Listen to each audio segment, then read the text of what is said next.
Hello বন্ধুরা, আমি দেবযানী চলে এসেছি। দেখো একটা নতুন পরিবেশে, খুব সুন্দর, চারিদিকটা গ্রিন। আর এইদিকে আছে ঠাকুর, চারিদিকে বড় বড় গাছ, আর মাঝে মাঝে আমি শুনতে পাচ্ছি সুন্দর পাখির ডাক। চলো সামনের দিকে এগিয়ে গিয়ে আমি দেখি এখানে কি কি ঠাকুর আছে।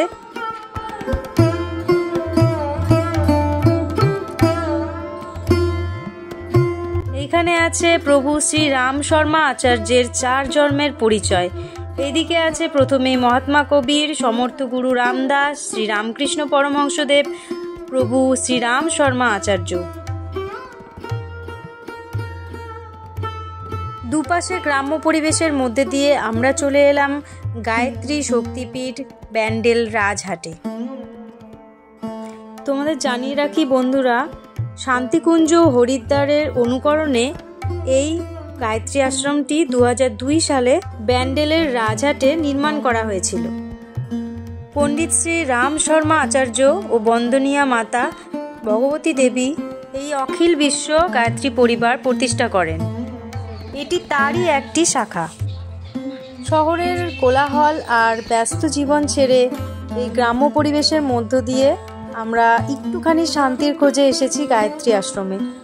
তোমরাও যদি বন্ধুরা একটুখানি শান্তিতে সময় কাটাতে চাও, অবশ্যই এই গায়ত্রী আশ্রমে আসতে পারো। এখানে এলে মন পুরো শান্ত হয়ে যাবে। এখানে একটা খুব সুন্দর ফোয়ারা আছে, ফোয়ারার জলের মধ্যে অনেক মাছও ছাড়া আছে।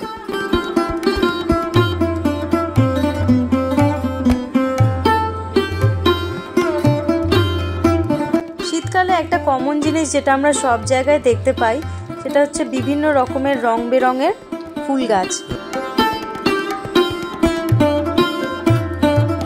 এখানে একটা সুন্দর বাঁশের গেট বানানো আছে। এই ফুল গাছটা যখন লতিয়ে গেটের উপর দিয়ে উঠবে, আরো সুন্দর লাগবে গেটটাকে দেখতে। সামনে গিয়ে দেখি এখানে কি ঠাকুরের মন্দির আছে।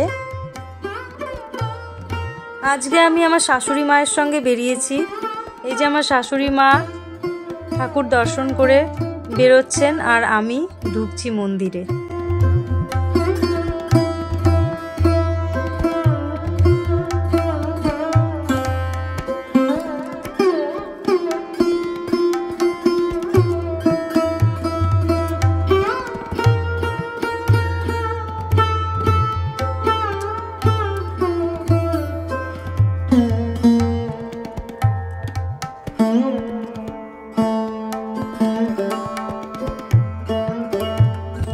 চরণ পাদুকা এখানে, আর এই যে ঠাকুর গায়ত্রী মাতা, রাধে কৃষ্ণ আর গণেশ ঠাকুর আছে এখানটায়।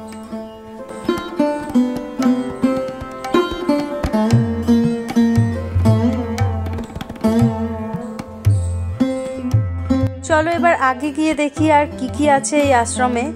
এই আশ্রমটা কিন্তু অনেক বড় জায়গা জুড়ে তৈরি করা।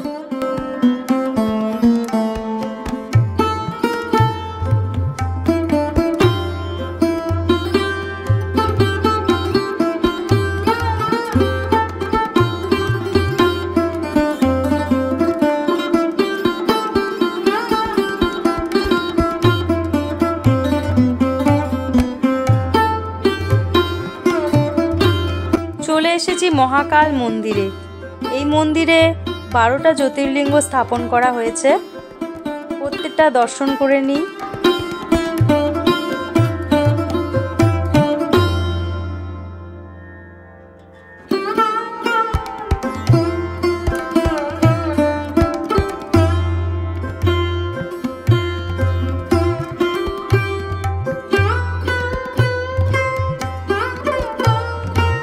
মহাকালের দর্শন করা হয়ে গেল। এবার এগিয়ে গিয়ে দেখি আর কি কি আছে।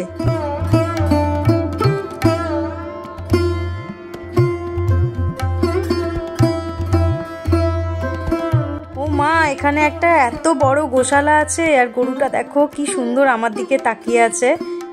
ওর গায়ে হাত দিচ্ছি, ও কিছু বলছেও না, ও যেন আরো আনন্দ পাচ্ছে। ওর গায়ে আমি হাত বুলাচ্ছি, ও আনন্দ পাচ্ছে।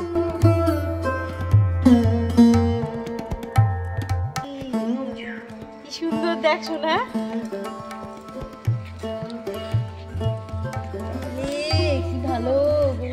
ভালো, ভালো গরু, ভালো গরু গো।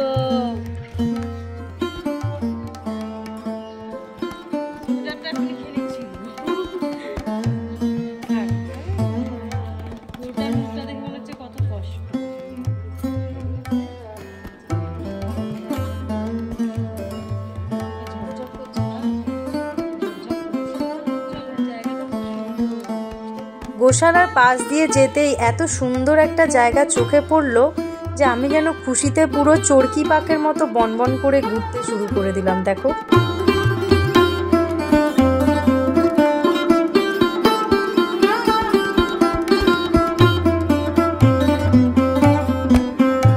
এগিয়ে চলে এলাম আমি সপ্তঋষির মন্দিরে।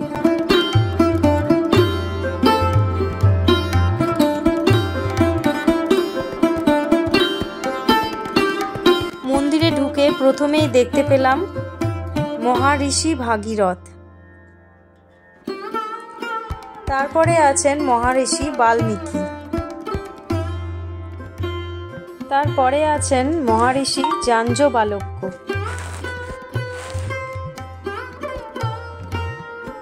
এখানে আছেন মহাঋষি বশিষ্ঠ, তারপরে এখানে আছেন এই আশ্রমের প্রতিষ্ঠাতা শ্রী রাম শর্মা আচার্য,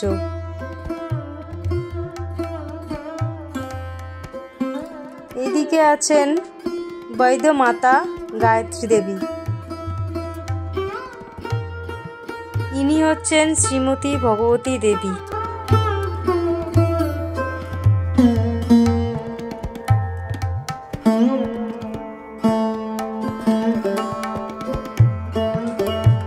এখানে আছেন ভক্ত হনুমান, জয় শ্রীরাম। আর এই দিকে আছেন মহাঋষি বিশ্বামিত্র,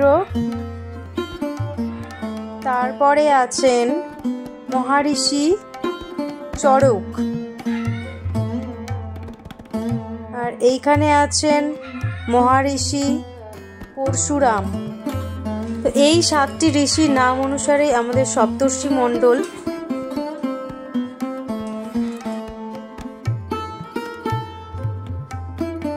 সন্ধে হয়ে এসেছে বলে গাছগুলোতে সুন্দর লাইট জ্বলে উঠেছে।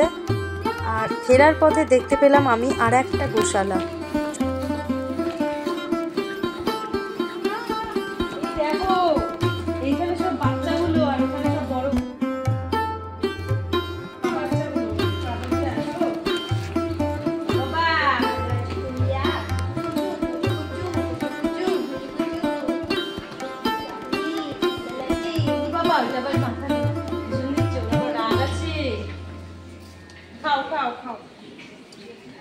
দেখো ওইদিকে আরো আছে অনেক। এবারে বাড়ি ফেরার পালা। তোমরা ভিডিওটা ভালো লাগলে অবশ্যই একটা লাইক কমেন্ট শেয়ার করে দিও। টাটা।